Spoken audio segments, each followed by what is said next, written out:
Not hearing that anyone else would like to get some capsules right now, why don't we begin the character creation process? Now, last night, we ended up making our Sverfneblin here, and we started off the final adventure of Year 2 of Matty Morgs with a Ranger Barbarian multi-class. That was a Beastmaster and Totem Warrior. And it worked very well. Again, in this channel, for any of you that are new here, there's an expression that it's Iwi. It writes itself, IWI. And this character absolutely did just that. Our second character was Cantora Snapdragon, a Ghostwise halfling, who ended up, she was a farmer's daughter, worked out in the fields, ended up bringing some produce to the noble's castle, and something there happened where she was taken in by that culture, but she found out something she wasn't supposed to, and it put her on kind of this dark path of survival and revenge. In a bit, kind of like Guts from Berserk. And now it is time to make our third character of 4, and from these 4 characters next workshop week, we are going to then base our setting, our NPCs, our villains and such on this group of adventures that we made through randomness. Yep, capital M, lowercase IWI will give you the BTTV emote of Iwi. Just as paper with a capital P will give you the paper emote. Now, Kesser, you are new here, so why don't you get us, get our characters started. Kesser, in your chat box, will you please type !1, the letter D, as in doggo, 100, !1D100, to tell us if we have a female character, a male character, or a multi-class character.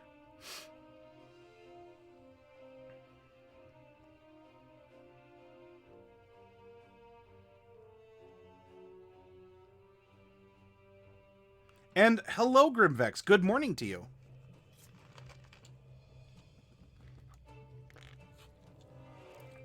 Stops on a 71. All right, so we have a male character. Now, what about our race? Well, with all the options that are currently, and by the way, this is kind of the celebration of the character randomizer as it existed in Matty Morg's Year 2. In Year 3, you're going to find a lot more data has been input into it. Oh, Sheeps, will you please give me a D6 roll in chat? !1D6. And that's going to tell us which of our 6 segments here we're going to then have another D6 roll inside of. Oh, Sheeps, I need a D6 roll. !1D6, please. 3. So this is 1. This is the start of 2. This is the start of 3. And now I'm going to need a D6 roll. Yep, you got it. Hypnotic Gamer, will you give me a D6 roll in chat?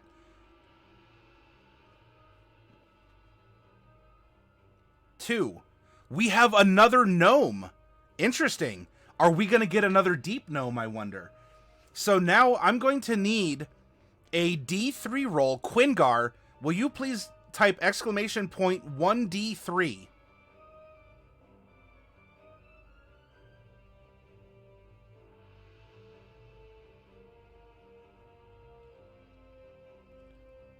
Okay, we got 2. So it's not another deep gnome. It's a forest gnome. We have a forest gnome. Are we going to get a party of short stacks? Let's see.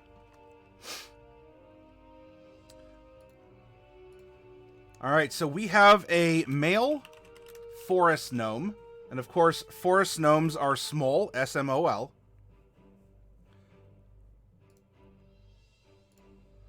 Next up, we need an alignment. How does this character express himself?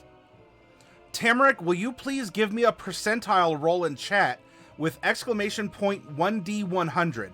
And we're going to use the balanced odds spread on this.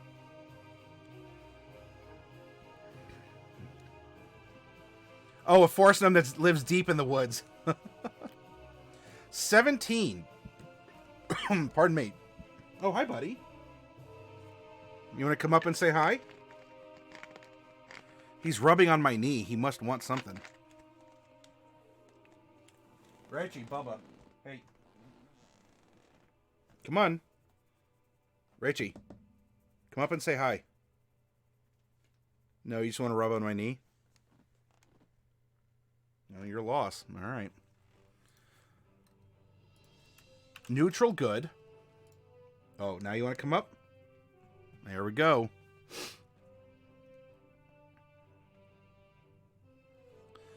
All right, now, at which level are we going to create this character? Hark, will you please give me a percentile roll? Yep, here's the model for Catbutt himself.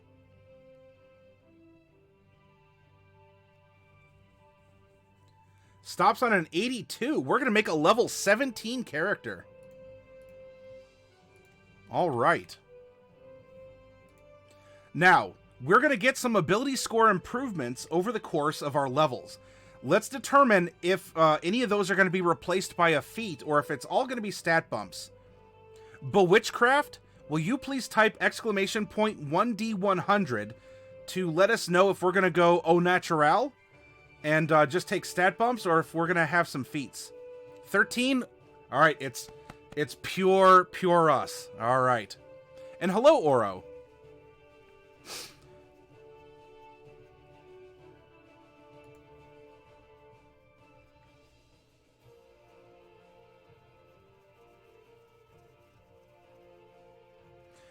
Now we need to determine the background. There's a lot of backgrounds because we're including the Adventurers League stuff as well. So we have 62 different backgrounds right now. And to help us figure out. Hi, bud. Yeah. All right, there we go. He just wants some noggin scritches. Oh, now we're gonna get the throat. Oh, right there, huh? Scratching your purr box. Ooh. Ooh, baby. Oh, look at that cat face. Oh, yeah, that's the stuff. Ooh, yeah, brother.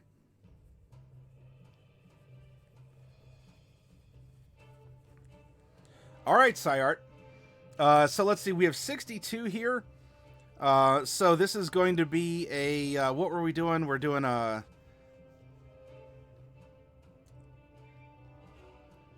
Let's see. How did we divide this out? Because I don't have that as just a straight up...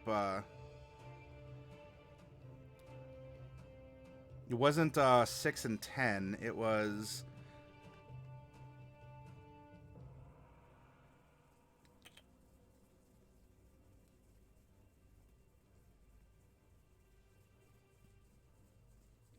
Did we do it by 12s? Nope. Oh, nope. Off the keyboard, bud. Oh, 6 and 11. Okay.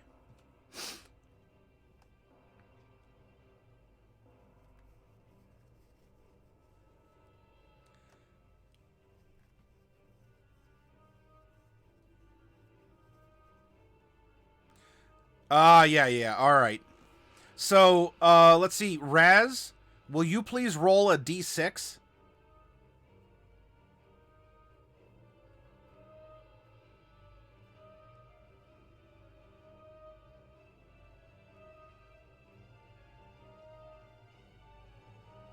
Hi, Solus. Stops on a 2. Whoop. What did I do? Oh, was it the cat? Let's control Z. There we go. Cat, I love you. I hope you know this.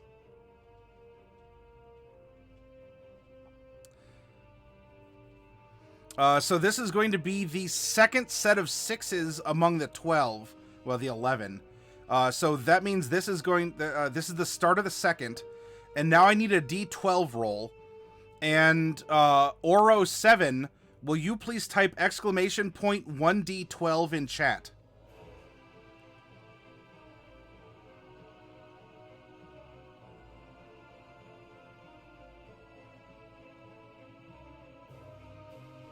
Three. 1, 2, 3. A Courtier. This is out of the Sword Coast Adventures Guide, I believe. There's no special background here, so we're going to simply go up, go to Courtier, and there's our background. Now we need to determine the class of our character. And you'll notice we don't have Eberron in here yet, so we do not have an Artificer. Syart. Syart, will you please give me a D12 roll in chat by typing exclamation point 1D12.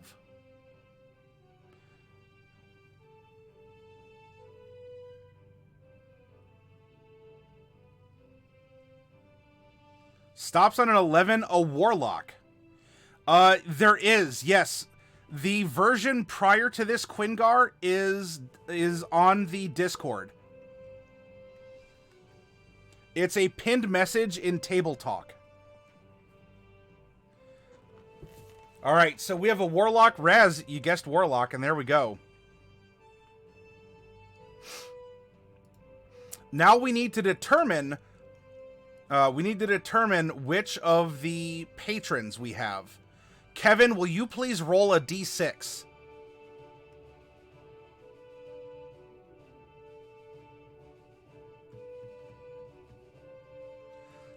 Celestial. All right.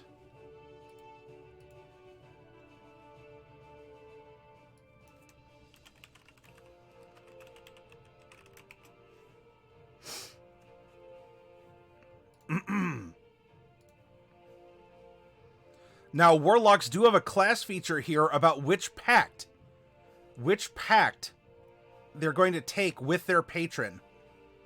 And let's see, Leroy, will you please type exclamation point 1D3 in chat to determine are we a blade lock, a chain lock, or a tome lock?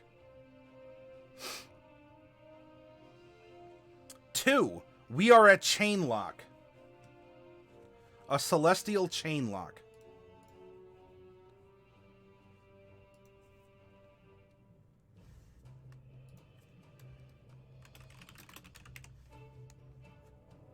Gonna head to sleep. I wish everyone a good night and luck with character creation. Thank you very much for hanging out with us, Hypnotic. Great polls. Thank you for the support.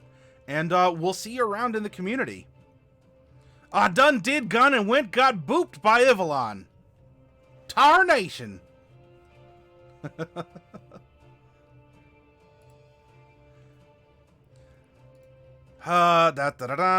We are a forest gnome. And now we need to determine how old our character is because, you know, maybe not mechanically per se, but this can have a big difference on the personality and the experience that our character has.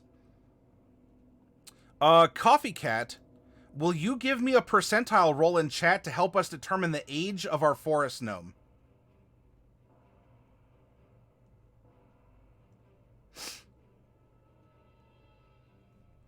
Stops on a 79. We have another middle-aged gnome. A middle-aged gnome. And for a forest gnome, that's 205 plus 119 years. Scroll down here.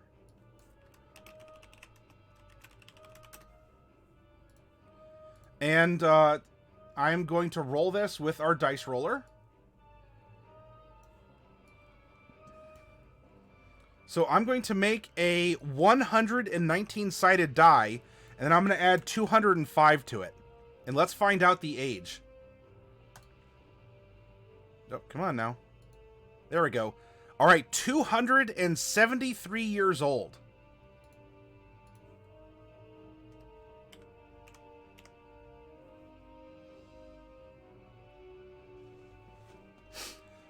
Okay, now we're going to need some height modifiers, some personality traits, and an ideal bond and flaw. Van, have you rolled yet?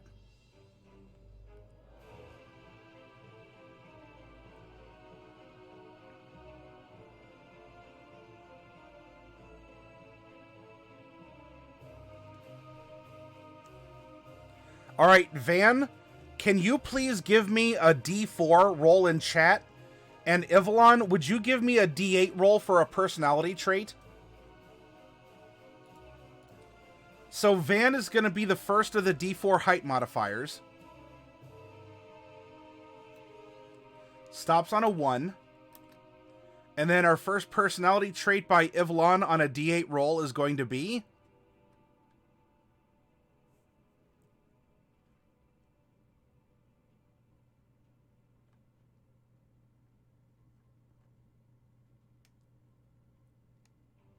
a 1. All right. Now I'm going to need another D4 for the height modifier. All the ones. That's right, Hark. Let's see.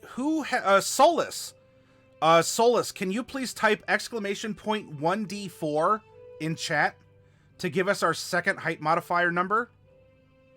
And then, Grimvex, if I don't think you've rolled yet. Grimvex, can you roll a D8 in chat for me, please?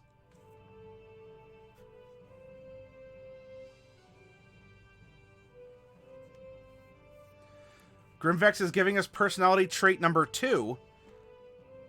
And Solus is giving us a 2. 1, 2, 1, 2 on a D4, D8, D4, or a D8, or D8, D4. All right, Tamrick, thank you for joining us. It was great to have you back. All right, now we need an ideal, a bond, and a flaw. Let's see. Is there someone out there that has not rolled yet? Mizra, are you still out there? Mizra D. Fox? If not, is there someone out there that would like to roll that hasn't yet?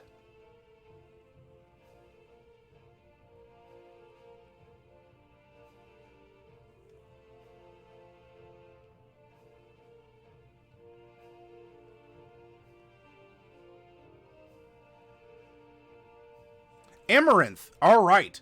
Amaranth, thank you for stepping up. I would like you to type exclamation point 4, the letter D as in doggo, 6. Exclamation point 4D6.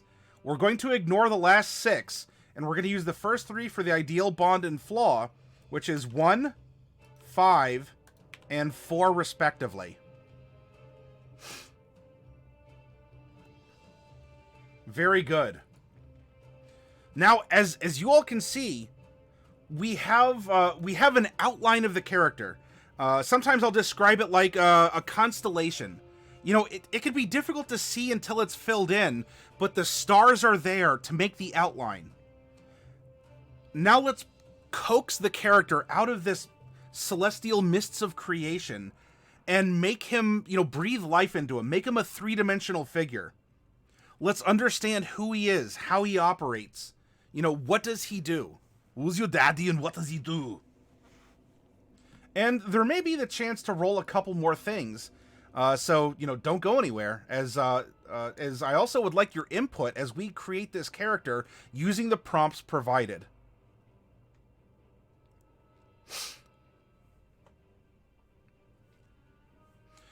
In this workshop, we begin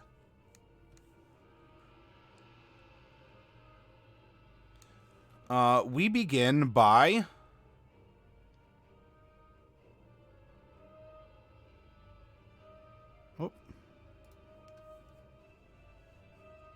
bring this over.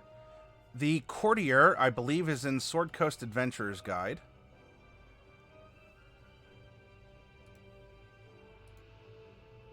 There we go. I had to make up for not knowing where the not knowing or not remembering offhand where the Ghostwise Halfling was. I was correct. I was just not seeing it. We begin by exploring the background of the character. The background tells us so much about who this character is. How does he make decisions? How was he brought up? Or what was his hobby? Or what is his current job? And I would urge you, when you do character creation, to do it similarly. Raz, we're not that far yet. Because I don't know if this character would have a trinket.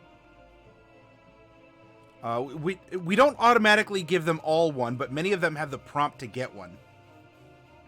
And the Courtier may very well end up with one. Now, the flavor text is skewed towards Forgotten Realms, which is fine, but I'm not going to... if there's another roll before you go to bed, Syart, yeah, that would be fine. I'm not going to worry about that. For this, we're gonna look a little bit into the mechanics, and then we're going to explore the personality, and we're gonna customize this and discuss how a character like this can exist. So our skill proficiencies are going to be Insight and Persuasion. We're going to get 2 languages of our choice, and so being a gnome, we're going to speak Common, Gnomish, and then we're going to speak 2 other languages, for we are a master of tongues as a courtier. Then we're going to get a set of fine clothes and a belt pouch containing 5 gold.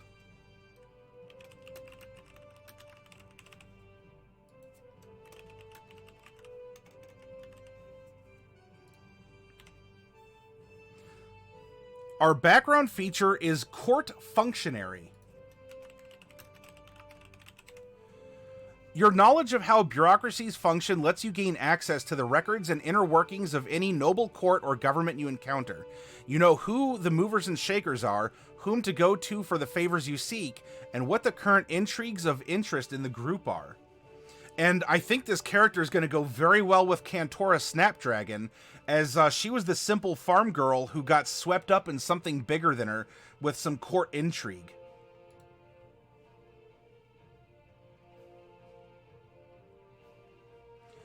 That may very well be the case. I'd have to see if she doesn't automatically get that as part of that pact, though, Raz. I mean, maybe she does, maybe he does, maybe he doesn't. But we'll determine the languages. We don't need to determine that right now. I have them there as placeholders, as question marks. Suggested characteristics. Use the tables for the guild artisan background in the player's handbook as the basis for your traits and motivations, modifying the entries when appropriate to suit your identity as a courtier.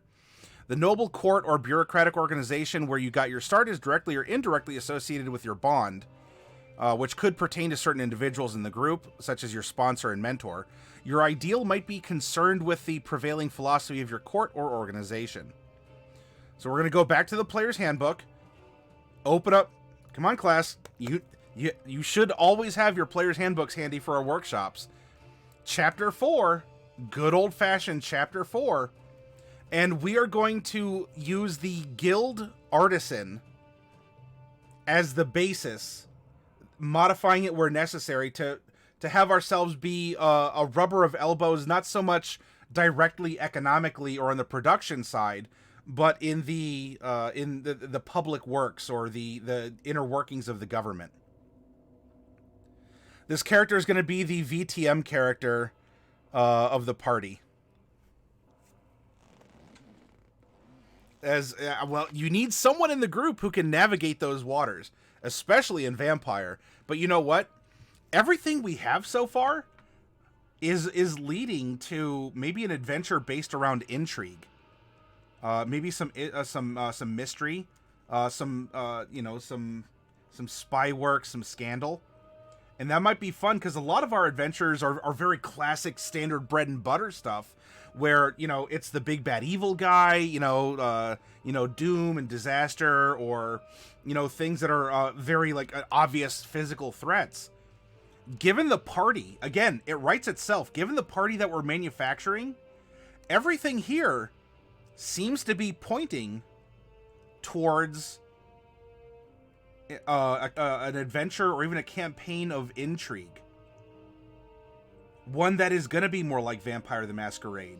Where, yes, combats occur, things can happen there, but this could be very social. This could be very, a lot of sneaking, a lot of, you don't want to get into a fight if you can help it kind of a thing.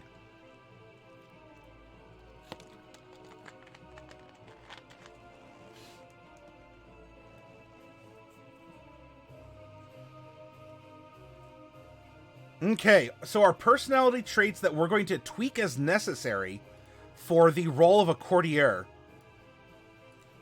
is number 1 and 2. Number 1 is, I believe that anything worth doing is worth doing right. I can't help it. I'm a perfectionist. We play by the we go by the books. We follow a methodology. That doesn't mean we have to change this to lawful good. It simply means we play by the rules that are established. We use our context as established. We have a certain decorum that we carry at knowing who we are and our role as a functionary in a higher court. And that could even be not even just, I mean, it's probably a natural wellspring within us, though there could be external pressure if we're dealing with a tyrant's court. If you slip up, you know, if you don't do something with proper procedure, then there could be dire consequences. And personality trait number 2, I'm a snob who looks down on those who can't appreciate, and in this case, I'm going to put in brackets, fine art. You know, we are not artisans. We're not creating material goods per se. Though we take this prompt and we consider, all right, we have someone who's a perfectionist, someone who's a snob. So perhaps someone who doesn't respect the order that exists, or the fact that, you know, he tells you, I will do it. And when you ask 2 days later, is it done? He says, no, it's still being done. It will probably be done by the end of next month. And you say, I need it done now. This is as quickly as I can get this done if you don't want to make waves. There's a proper order. There's a proper grooming to this. I'm doing what I can. I am taking shortcuts where I can. But do you want it done properly? Or do you want it done sloppily? Do you want me to spend my precious political clout to rush a simple request to meet with the Lord Mayor? Or would you like to actually be ingratiated to the mayor and invited instead of having someone tell him that you should be in front of him? You know, so we get someone, it's not that he's bad, or it's not that he is going to try and go out of his way to bully people. You know, he just has a method. He has this kind of regularity where he wants to exist in this world, and he's doing so, you know, he's doing so on his own merits and judgments. He understands the system, and it doesn't mean that he sticks to it 100%, though he works within it. He works within the grinding gears, or he works between the strings and dominoes, as Macabre Derek would say, when it comes to factions and pulls and pushes and actions and reactions. Now, what is his ideal? Ideal number 1 is community. It is the duty of all civilized people. Oh my gosh. This gnome is going to be at ends with our deep gnome to a degree, because we have a very social character here. We have a very antisocial Svirfneblin. I don't know if I ever expected sometime in my life I'd say antisocial Svirfneblin. But there, it just happened. We're all in on it together, too. It is the duty of all civilized people to strengthen the bonds of community and the security of civilization. So he's middle-aged. He's been in this for a while. He's probably been trying to groom things, or to at least take a harsh edge off of the Tyrant. But as much as he's been having this happen, what if the other player character who's threatening to blow the lid on everything here would cause, you know, he doesn't want society to topple, and society's balanced on this Tyrant's rule. He might not like the ruling, but he doesn't want everyone in society to topple with him. So he's been spending his 200 plus years as this courtier to coax, to guide, to gently, you know, grow and nurture, because he does have this this ideal.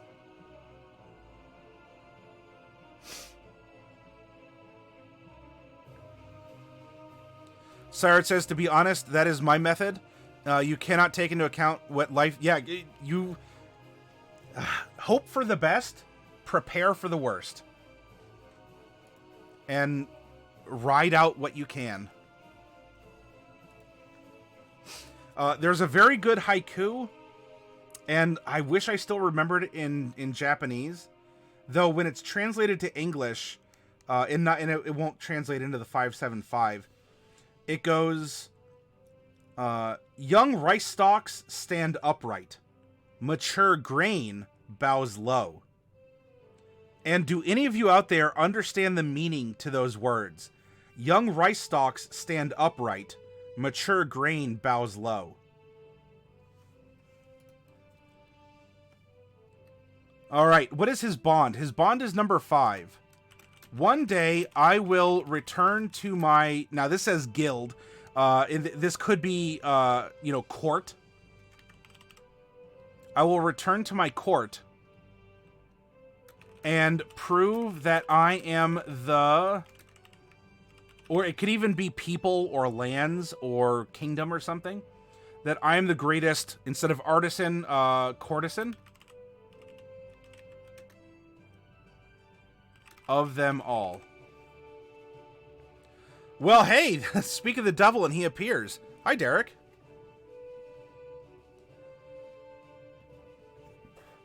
Pardon. And what is his flaw? Number 4. I'm never satisfied with what I have. I always want more. Yeah, Derek, so we're making a character, and Coffee Cat says that this is pretty much like a Vampire the Masquerade character. We're making a courtesan who is, in the context of the other characters we've made, is working in the court of some sort of like an evil tyrant. And so we have someone who is a bit of a perfectionist. Anything worth doing is worth doing right. I'm a snob who looks down on those who can't appreciate fine art. We have a middle-aged gnome who's over 200 years old. And given his personality, his alignment, and all this that's happened, he's someone that he's not lawful in so much that he sticks to a rigid schedule, but he works within the system. He understands the system, but he may not always follow it. He'll catch a countercurrent or something, where he's trying to groom things from the inside as a slow process of reform or change in this tyrant's court. Because he wants society to continue, even though society is dependent on the machinations of this tyrant's rule. And so, as I was explaining, he works between the gears and such. I brought up your phrase of strings and dominoes. He's someone who is going to want to push and pull, but he wants to do it methodically. He plays the long game. He doesn't want to just have people come in and say, I need you to get me in front of someone, because that makes some big waves. That means he has to spend political clout that he has. That means that, his plans that he's made elsewhere could be disruptive because someone is making demands on him. When instead he wants to do things as the opportunities arise and play in that long game. I'm glad you feel connected to the character, Syart. Oh, you know what? I put courtesan. He's a courtier, not a courtesan. There is a difference. Arguably both accomplish similar political ends. They just do so in 2 different rooms of the castle.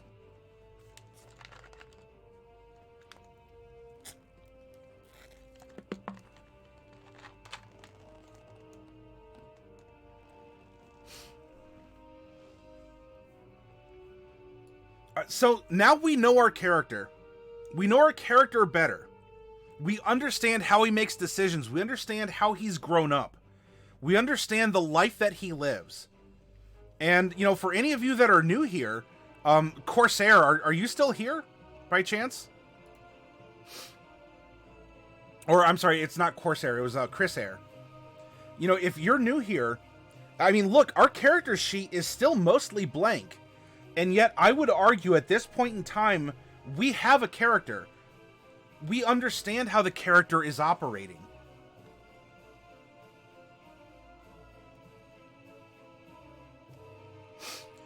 Daly says, I was really hoping that was going to end different ends of the noble. Can you rephrase that, Daly? I don't know if I understand. So, Chris Air, I hope that you're enjoying our methodology so far in our character. There's really no numbers, right? The ability scores, don't care about them. The intelligence score does not matter at this point in time, because whether that intelligence score is an 8 or a 20, we still have this character. And so the scores are going to derive from who the character is, not what the character is. Does that make sense?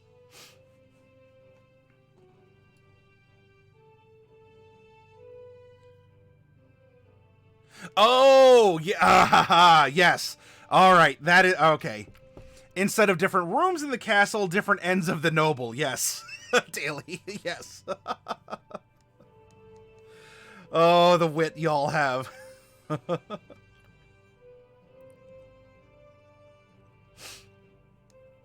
Now let's discover who he is as a forest gnome.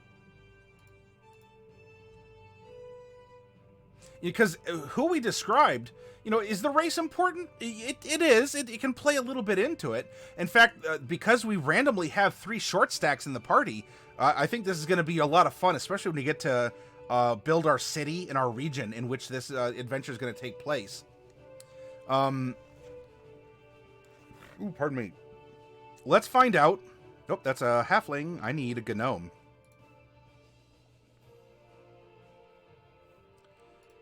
As a gnome, our speed is 25 feet, 12 climb, 12 swim, 0 fly.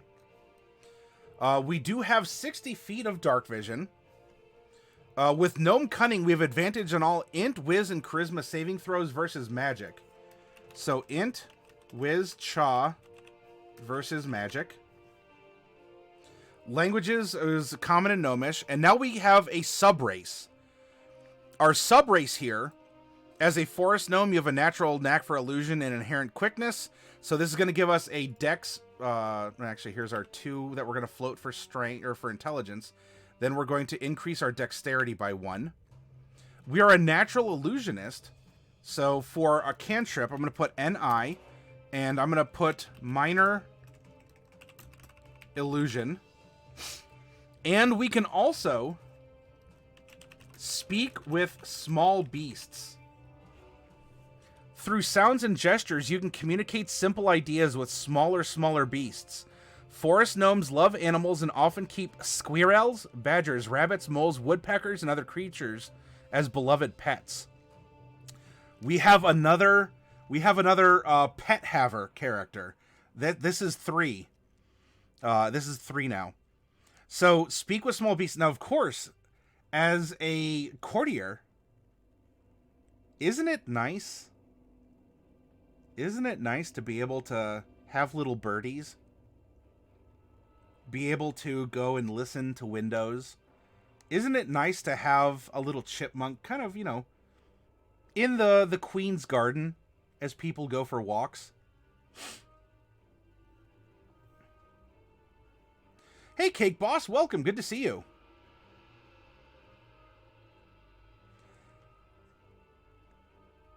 And, you know, in VTM, you know, at least in the versions of Vampire that I've played, with animalism, there's a point that you can get this kind of communication. I forget what it is. And so Derek or Coffee, correct me.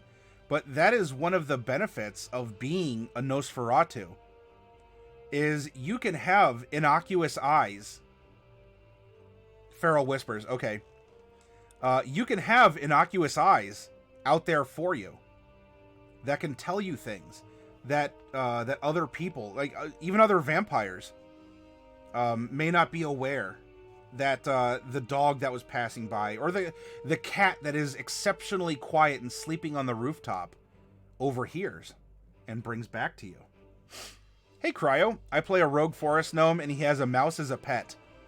Have you gotten to use your pet in any clever ways, Cryo?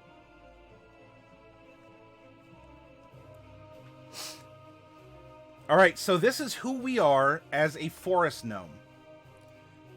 Now, your What? Cryo, what's going on in this campaign? Like, you can't send your little mouse underneath a door or something to scout out, or so what have you just always kept it to the side and, you know, just side role played with it, or your DM's not giving you functionality in that regard? Like, you can have it, it's just not relevant to the story kind of a thing? Now we're going to discover who the character is as a warlock. Now we're building warlock. I'm not going to put on the celestial patron stuff just yet, because we're going to have to open up Xanathars for that. I can almost see this as his dirty secret, that he is all high and mighty in his eyes and animals are below him, but that is his relaxation method. So he pretends not to notice animals, but secretly he keeps them, Quingar. Last session, he allowed me to use it like a summoned familiar. Oh, things will change. Keep working at it, Cryo. You know, keep asking, and, you know, of course, be respectful, because not all DMs can accommodate certain ideas depending on skill level, the world, or whatever that is there. But keep working. You know, try and integrate it. Try and get it involved. I see what you're saying, Quingar. All right, a 17th level. My goodness, a 17th level warlock is going to start getting some stuff. So, first things first, we have 17 D8 hit die that we can spend on our rests to naturally recover hit points, as we are a D8 hit die class. We are proficient with light armor. We are proficient with simple weapons. We get no tool proficiencies, and our saving throw proficiencies are wisdom and charisma. Then we get to choose 2 skills from Arcana, Deception, History, Intimidation, Investigation, Nature, and Religion. Well, all right, we have Persuasion and Insight from being a courtier. Given his methodology, given what he does, he goes the long haul. He probably is an investigator. He does research into people.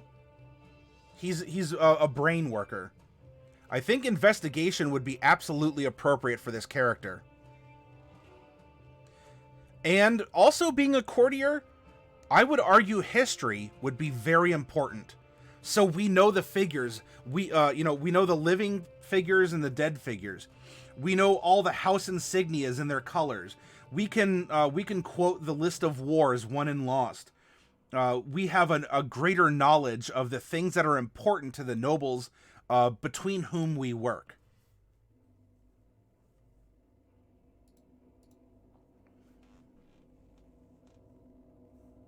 History for art. Yeah, we could. I think you could make a strong case for art being a part of history, Kevin. You know, deception. You know, I thought about deception, Chris Eyre, though I think because of his personality, right? Anything worth doing is worth doing right. I think that he wants to be that perfectionist. I don't think that he wants people to get leverage over him because they found out he has actively deceived people.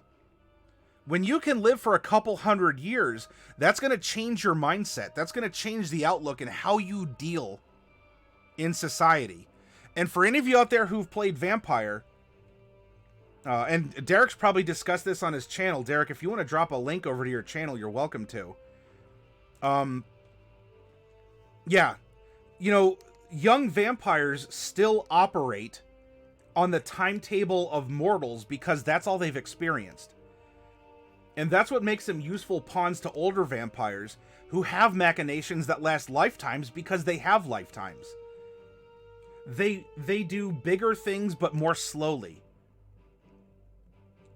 They think ahead. They try to stay 2 steps ahead because they can manipulate. They have time to plant the acorn and wait 50 years for the oak to just tickle maturity. It's a completely different mindset to take into the world. and he is methodical. Now, I'm not saying vampires don't try and deceive each other, but vampire is also a game of one-upsmanship. And if you find out someone was lying, you could leverage that for a boon. And you don't want to be owing people boons if you can help it.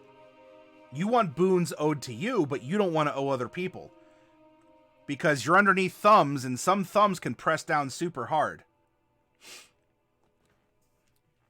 And so, because of that, it's not that he won't be able to deceive also. So think of this, Chris Air. I mean, as a warlock, you do tend to be more charismatic than others. I think he will have a good basic deception ultimately when we finish. I just don't think he's practiced it because in his own interests, he doesn't want to deceive. He wants to work in other ways that might take longer than the immediate gratification or solution that a deception can offer.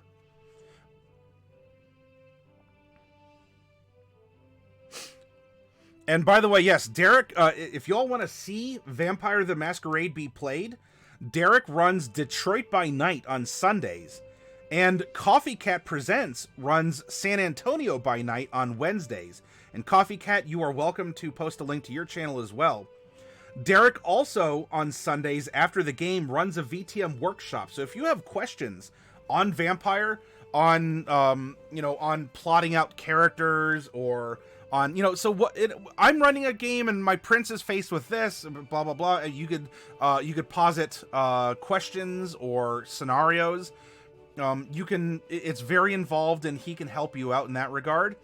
On Mondays, Derek does an art stream called Drawing on the Macabre. And he's also an artist in our, if you get a prize goblin, I mean, you could sponsor his services outside of the prize goblins. But he and Coffee also do art streams. And so I would urge you to take a look at him as well. You're safer in an inconvenient truth than a long-term... Yeah, because that means that you're committed to keeping that plate spinning. And the longer it spins, the harder it's going to fall when you finally can't anymore. All right. 17 levels of Warlock. So our proficiency bonus is a +6. We're going to know 4 cantrips, so I'm just going to simply put this 1, 2, 3, and 4.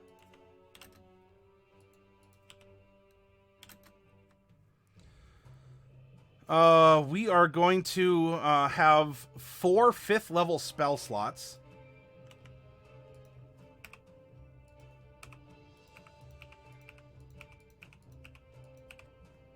There we go. And then we're going to know some invocations. We're going to get 2 at level 2.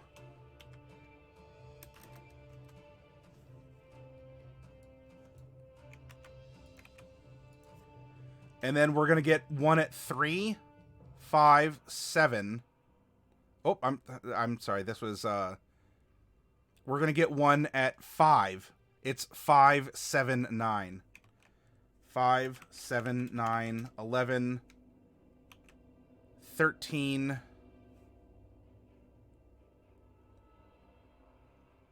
Oh, wait, am I doing? Yeah. We get our 3rd at 5th. I want to make sure I'm not getting ahead of myself. We get our 4th at 7th.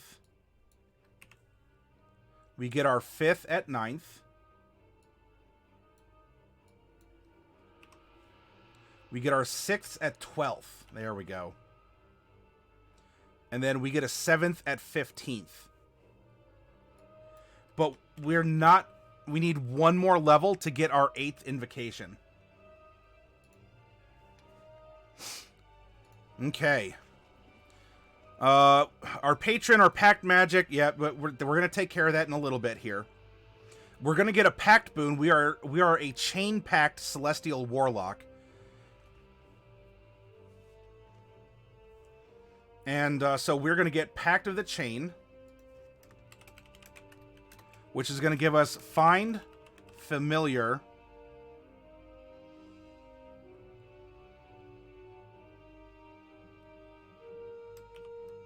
as a ritual.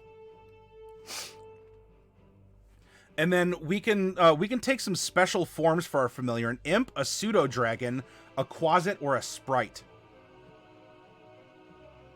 And we also can have our familiar take an extra little attack as well. So in our own way, we have two Beastmaster Rangers. We have our actual Beastmaster Ranger, and then we have our Warlock Beastmaster.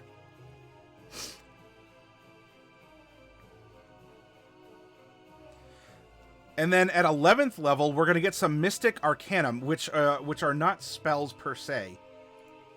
In fact, it's 0, 0, 0, 0. And as you can see, boop, boop, boop, boop. Just in case you are playing a Warlock on this sheet, we have 4 here. This is going to give us our Mystic Arcanum. And we're going to get a 6th level, and then we're going to have a 7th, 8th, and 9th.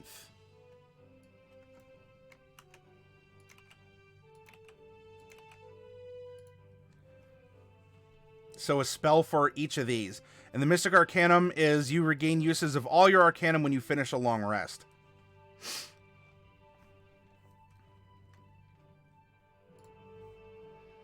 Now for the Patron, because we've built our Warlock. And here, we're building off the Charisma. And we're a Warlock.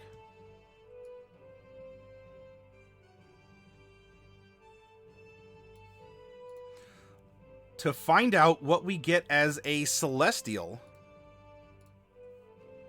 we need help from Xanathar's Guide to Everything.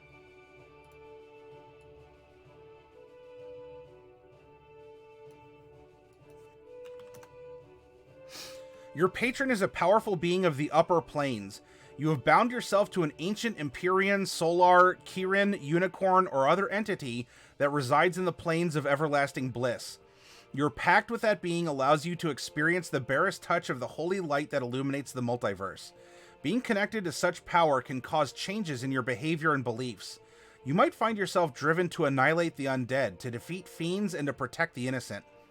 At times, your heart might also be filled with a longing for the celestial realm of your patron, and a desire to wander that paradise for the rest of your days. But you know that your mission is among mortals for now, and that your pact binds you to bring light to the dark places of the world. Again, everyone, it writes itself. From the setting we started exploring with our first character, our Svirfneblin Golgari agent, that then continued into our corrupted folk hero, Cantora Snapdragon.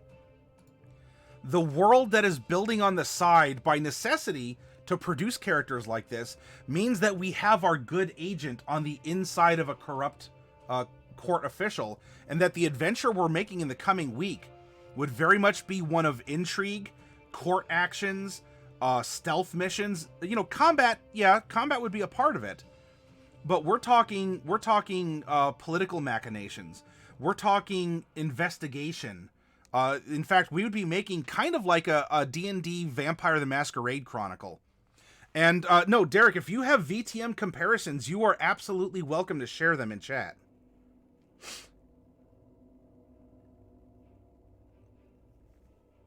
Oh yeah, Coffee, if you want to promote your brother, you're welcome to do so as well. So, our celestial features.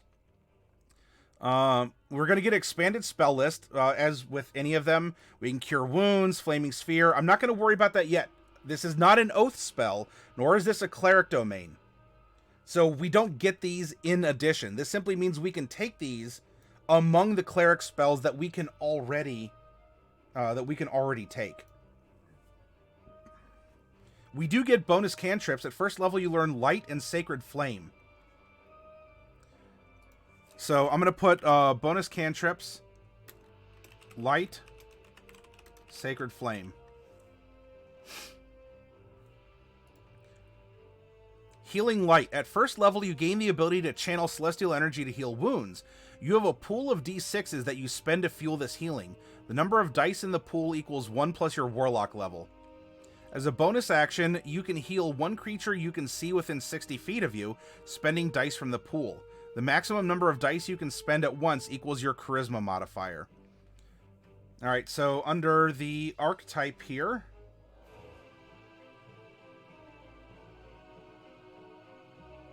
we have Healing Light. Healing Light is going to be like lay on hands in a sense. I'm going to put Healing Light under this secondary part. You know, you could keep track of ammo, rages, things like that. So I have Healing Light here, and we're going to have 1 plus your Warlock. So we have 18 D6s available.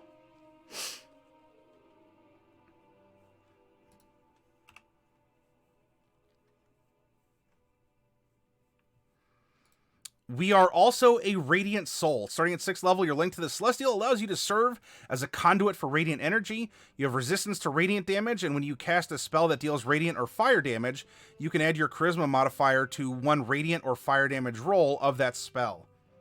So that's going to come down here to Radiant Soul.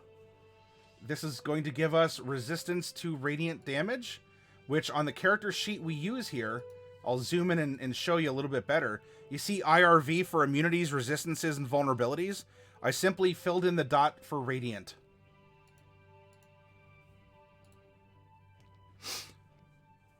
We also have Celestial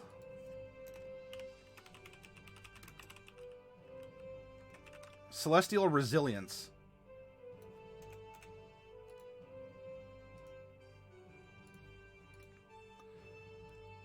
You gain temp hit points whenever you finish a short or long rest. These temporary hit points equal to your Warlock level plus Charisma modifier. And you can choose up to 5 creatures you can see at the end of a rest. And they also gain temps. So we have a very social character as well. And then at 14th level, we get Searing Vengeance. The Radiant energy you channel allows you to resist death. When you have to make a death saving throw at the start of your turn, you can instead spring back to your feet with a burst of Radiant energy. So we've probably survived some court shenanigans. You know, we've probably taken a blade to the back once or twice, and when the assassin thinks us dead, we burst forth, and then we smite our assassin with Radiant energy. And then, of course, whoever tried to kill us, are they going to reveal? Are they going to reveal that what? You're supposed to be dead. Oh, how's that? Well, I sent a killer after you. Come on. An assassin's not going to say that in court. And so if the assassination fails, that's going to send a message. So we have someone who's actually an excellent courtier and was probably, you know, tapped by some celestial being, a god or some other entity, in order to try and break this evil, you know, this iron hold over the lands. This is an excellent courtier. And again, this was all randomly rolled by you all in chat. Oh, okay. No problem, Coffee. Appreciate it. Still kind of stewing on things tonight. Oh, yeah. How did Call of Cthulhu go? Did you end up running, like scratches in the walls or that one mod? And welcome back, Shukan. Bubonic one, we rolled a Forest Gnome Celestial Warlock, Pact of the Chain. This is actually an awesome courtier build. And the fact that, again, this is all randomly done with your all's input and rolls is amazing and further proof that it writes itself, everyone. Okay, now that we have this knowledge, we should go back to the player's handbook. Because we have to choose some invocations. What would a character like this have as their invocations as a courtier? Now, we can take beast speech. You know, so we have speak with small beasts. This could allow us to speak with even greater ones to help accent that. We already have persuasion. You know, beguiling influence would give us deception. You might, if you're proposing this character to a dungeon master, you might say, if I take beguiling influence and don't change it out, would you let me move persuasion to something else that would be appropriate to a courtesan? Maybe perception, because I listen to things often.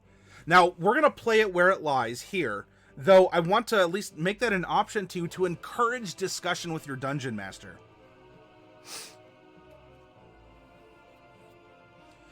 A courtier, not a courier.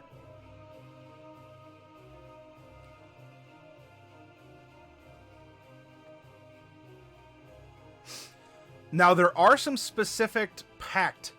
For instance, the Chains of Carceri.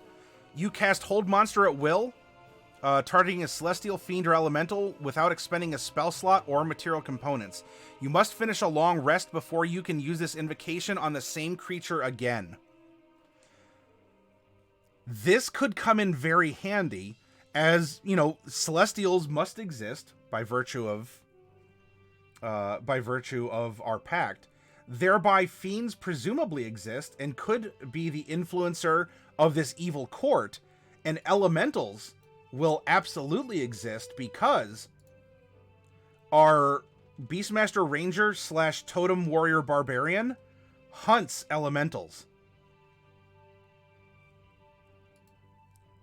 I think this character would get, and we have to be at least 15th level, I think this character would get a lot out of Chains of Carceri. Now, there's a lower level chain pact that we can take. That is... That's the blade one. Ah, here we go. Voice of the Chainmaster. You can communicate telepathically with your familiar and perceive through your familiar's senses as long as you are on the same plane of existence. As a courtier, I absolutely think this would come in handy. And there's no level restriction here. So let's put Voice of the Chain Master here.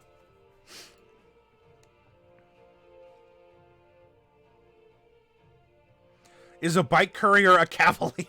Asks Kevin. I like that one.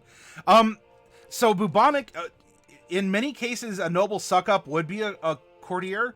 This one isn't a suck-up so much as a mover and a shaker. Who understands how the gears turn.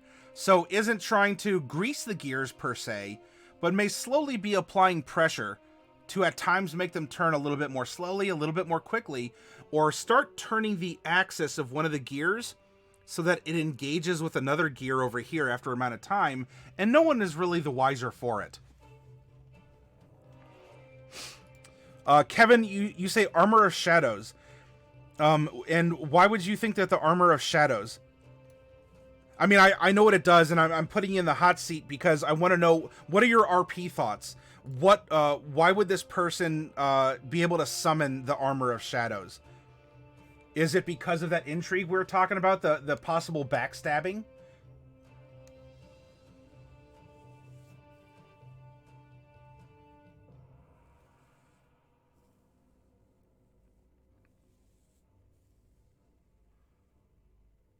For protection.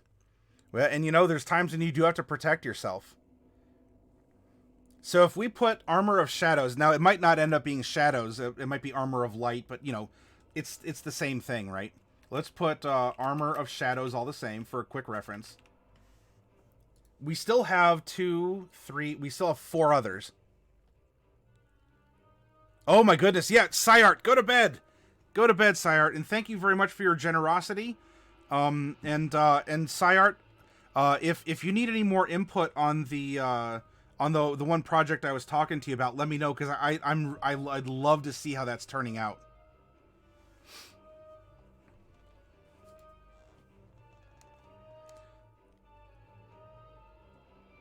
Derek says, part of it is finding out how to use power dynamics and framing in conversation and perceptions, public or otherwise. Urian Doyle, and that's a character that Derek plays in Coffee Cat's vampire game.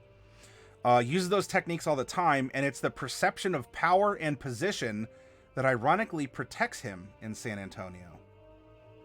If people think if people think you're packing, that could very well change how they behave around you.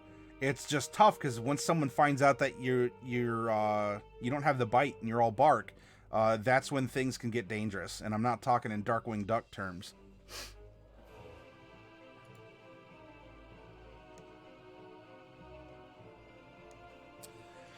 Now, something like Bewitching Whispers might be good for our social warlock here. You can cast Compulsion once using a warlock spell slot.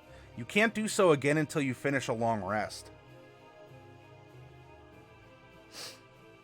That could help out. Dreadful Word. You cast Confusion as well. That could be a good one.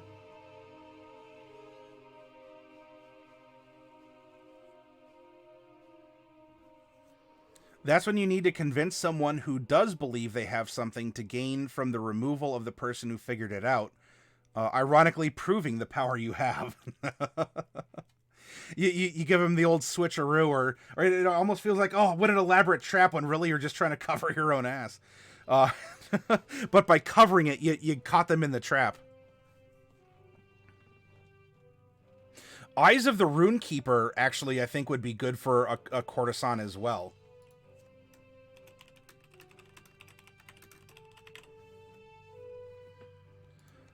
Gaze of Two Minds could also be a good one. You can use your action to touch a willing humanoid and perceive through its senses until the end of your next turn. As long as the creature is on the same plane of existence, you can use your action on subsequent turns to maintain this connection. While perceiving through the other creature's senses, you benefit. So this would mean that we can... I mean, we see through our familiar, but sometimes people might not want animals around, or they can't be as discreet. Perhaps Gaze of Two Minds would work well.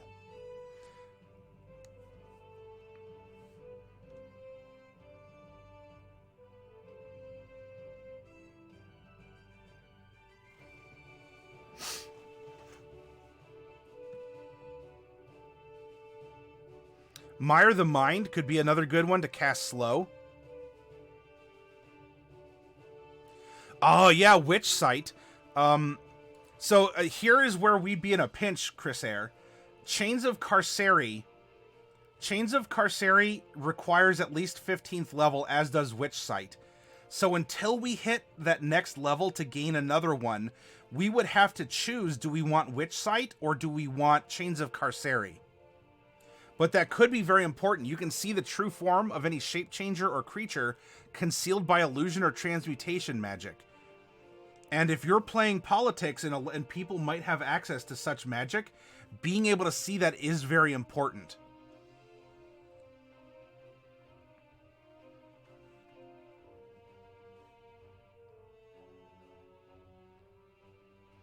So Chrysair, you make a very good point.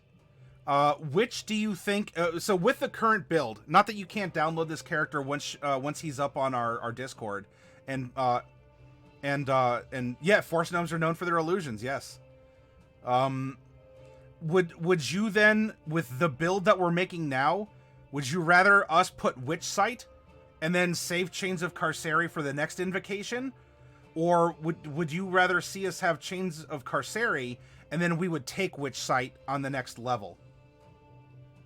Derek continues, that's why knowledge of the terrain is all important. Urian's political knowledge keeps catching others in Catch-20. Yes. Know your terrain. For any of you who play D&D, you get battlefield conditions about light and, is there any difficult terrain, stuff like that. Take that into a socio-economic and political stance. What is the terrain in which you're working? It could include some, physical buildings in the neighborhoods. But be aware also of the hunting grounds, of the ecology of that city with the mortals and immortals if you're playing vampire.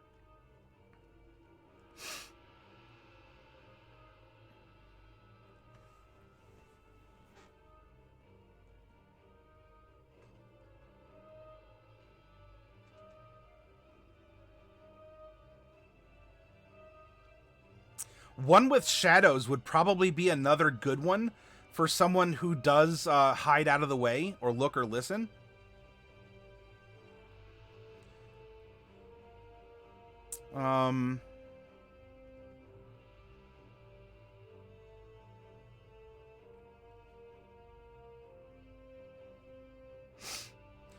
Due to Pact of the Chain, Enhanced Familiar would make more sense if I had to choose.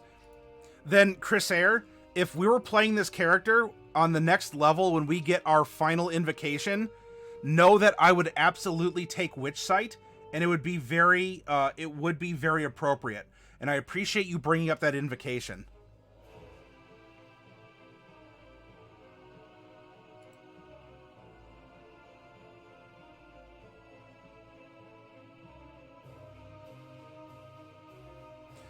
I kind of like the dreadful word for the confusion.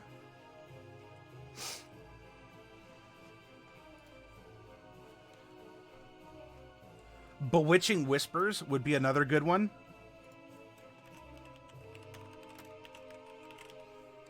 And Eldritch Sight, I think, would be another good one too. We can cast Detect Magic at will. That could help us avoid certain traps.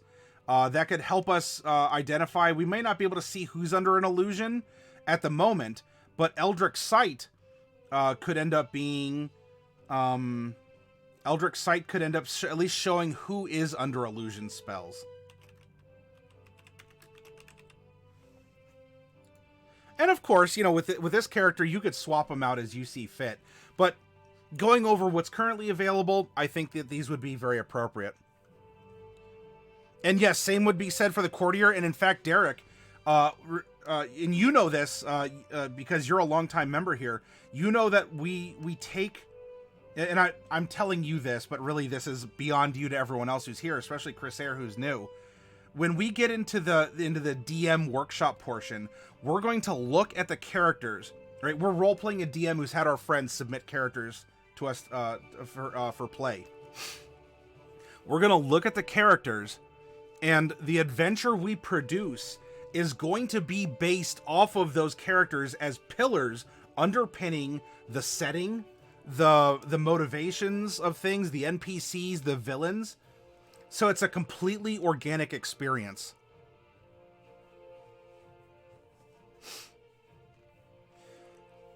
All right, excellent. So we have our invocations, and here we can add in our scores now. Whoa, hey Stella, good to see you. Happy New Year to you. Hopefully it was a good one for you and your family. Is int or wisdom more important in deciding how and who sees illusions? It depends on it depends on how you're approaching the situation from a roleplay point of view, or if there is a mechanical call to see through an illusion, it might call for an int save, or it might call for a wisdom save. So it really depends on the approach of RP, or if there are baked in mechanics to the spell that you're trying to detect or see through.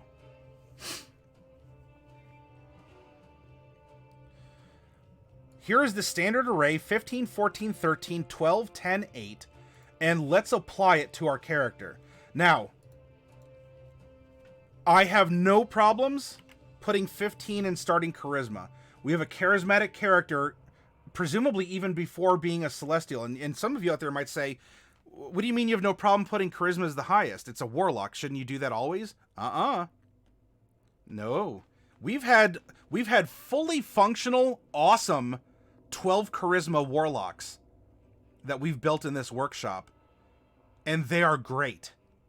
And they absolutely can function in an RP setting, in a combat setting. Though for this character, I would believe that 15, the highest charisma isn't just going to be the default because we're making a warlock. I fully believe that he would have a high one anyway, and perhaps even partially why he was chosen by his patron. Now, from here, I think we have someone who does have a lot of mental stats. We could probably splash in dexterity, as he has had to probably either run from people, take some tumbles, to sneak around in certain instances. This also helps his survivability. And I think we can make him quite dexterous as well, for being able to physically maneuver in addition to politically maneuver. From here, as his insight would need to be very, very big, or as big as we can make it here, in order to help him read people and listen to conversations and understand. 12 intelligence, I think we can go there. 10 constitution, it's neutral. And I don't think strength, he's lived the foppish life. He has had great meals, but he may not have necessarily had a chance to do a ton of working out or he's not had to lift heavy objects. And so I think strength is going to be his dump stat. That's going to give him a 15 dex and a 14 int. And from here, we get to add at level 4, 8, 12, and 16, 8 points. And let's distribute them. Let's round up his charisma, and let's round up his wisdom. So there goes 2. From here, you know, if we pump his charisma up maximum to 20, 1, 2, 3, 4, that leaves 2 left. Well, if we put his dexterity to 16 to make him a little bit more flexible and survivable, that takes 1. And now we're left with 1 more point.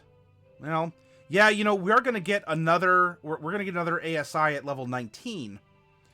If you're ever in this situation and you're not sure, you know, some feats will bump something up by 1 so it can even out. But you can still get a mechanical benefit from dropping a 1 into your strength score, because that does increase the amount that your encumbrance, your carrying capacity. And that does have roleplay and mechanical connotations. And we found ourselves with a spare 1. We dropped the 1 in our strength score, which our encumbrance is based off of. Bada boom. We are still mechanically sound, and we haven't lost anything, even by having an odd number in an ability score. Now, this is still going to translate to a -1, which is fine. But you don't have to feel like I lost out in that regard.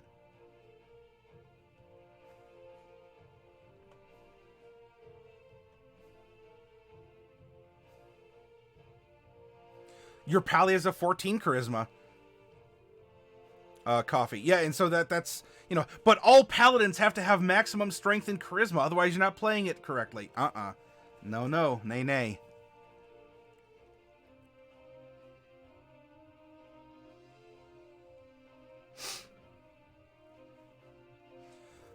Saving throws, -1. Dexterity is 3 down the line for saves and abilities. Constitution's a 0. 2s for the non-proficiencies and 8s for the proficiencies. For wisdom, 8 saving throw, 8 insight, 2 in the others. And for charisma, 11 saving throw, 11 persuasion, and a 5 deception, intimidation, and performance. We are definitely more of a mental character than we are a physical character, and that's fine. You can have that in a party. Our passive perception is going to be a 12, as that's 10 plus our perception modifier. Our armor class, I mean, if we're wearing as a warlock, I think we get some starting gear that's light crossbow, but I'm not going to worry about the weapons. Leather armor, simple weapon, 2 daggers. So if we come down here and we just put down leather armor, that's 11 plus your dex, so that's a 14.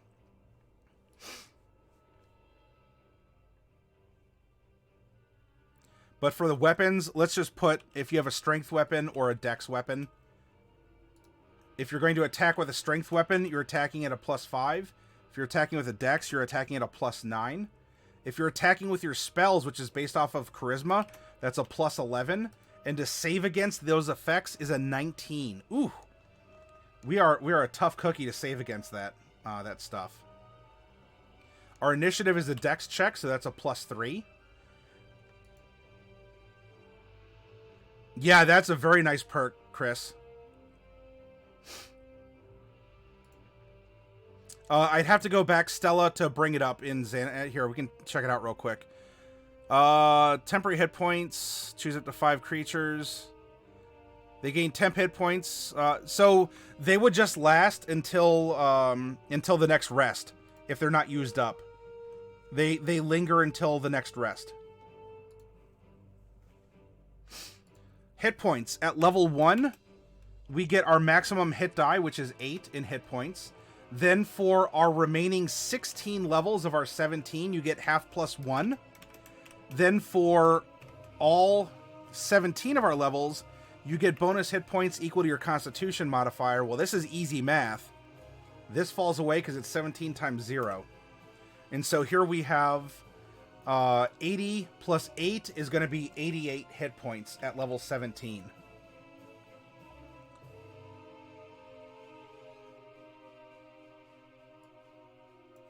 And we are no longer a set of numbers. We are a character.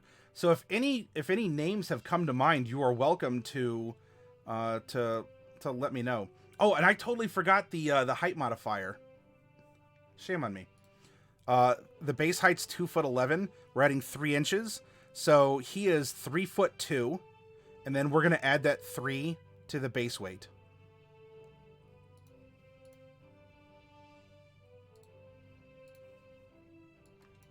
We are 3'2" at 38 pounds. This was a 19 save and a plus 11 to hit. And we can carry down our kind of lay on hands style healing. We have healing light, which is 18 d6s. Although that doesn't change, so I think the d6 isn't really necessary. Or you can put that healing light d6s or HL d6.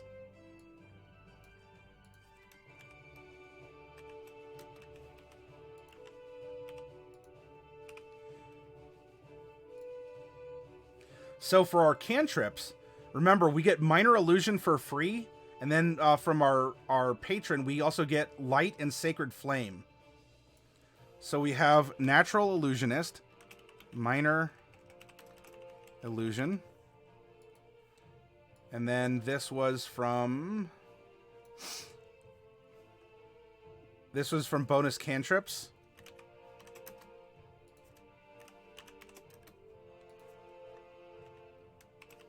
Light and Sacred Flame. I dare say this Warlock would not take Eldritch Blast.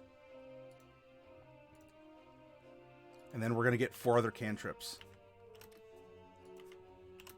It would probably be inappropriate if this Warlock took Eldritch Blast. And now for the spells, you see at level 1, we know 2 spells of first level because that's the only spell slot we have, right? Spell slots of first level. Then we get a 3rd at level 2 and a 4th at level 3, but you can see now we have access to 2nd level spell slots. So what this is going to do, level 2, 3, 4, 5, 6, 7, 8, 9, 10.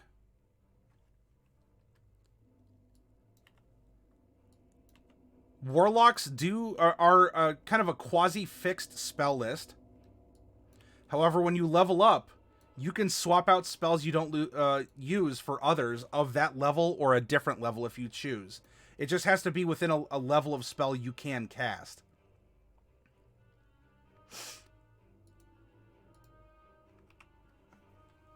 And then, of course, we have our Mystic Arcanums, which are their own thing. Actually, this is going to continue then.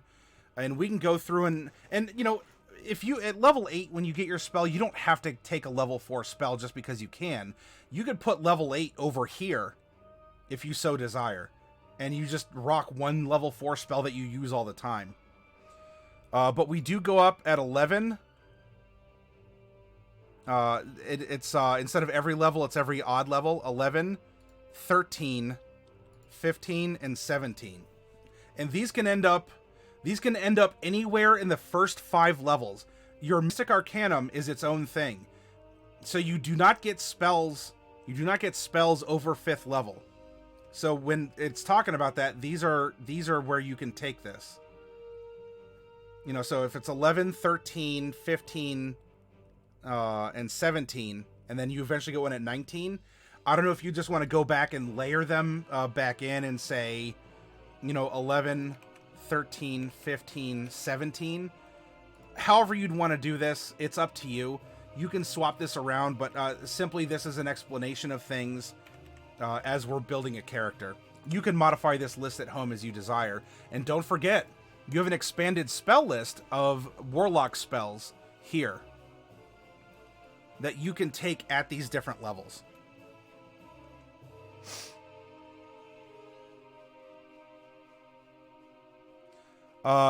Gnome Digester for a name. What, is that a pun, or... Sacred Flame is an excellent range attack. Yeah, it is. And so I think we would have Sacred Flame instead of Eldritch Blast. Xanfer stood out to me for a first name.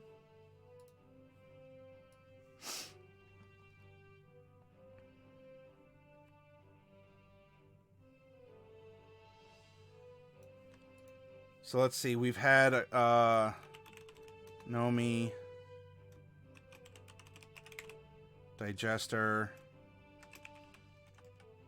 Xanver. And if there's others, let me know. But you know what? I think we pretty well have a completed character, save for the spells that you would want to give him. Zerial.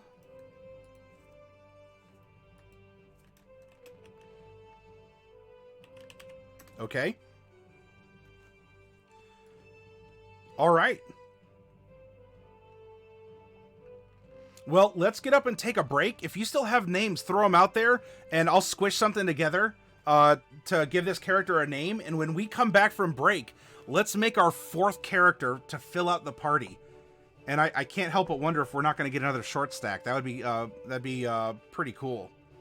Chris Air, I may be jumping the gun, but I envision this character as the son of an ambassador who has been walking in his father's footsteps, trying hard to be the best representative of his kingdom community so he can be known for his accomplishments more than his father's.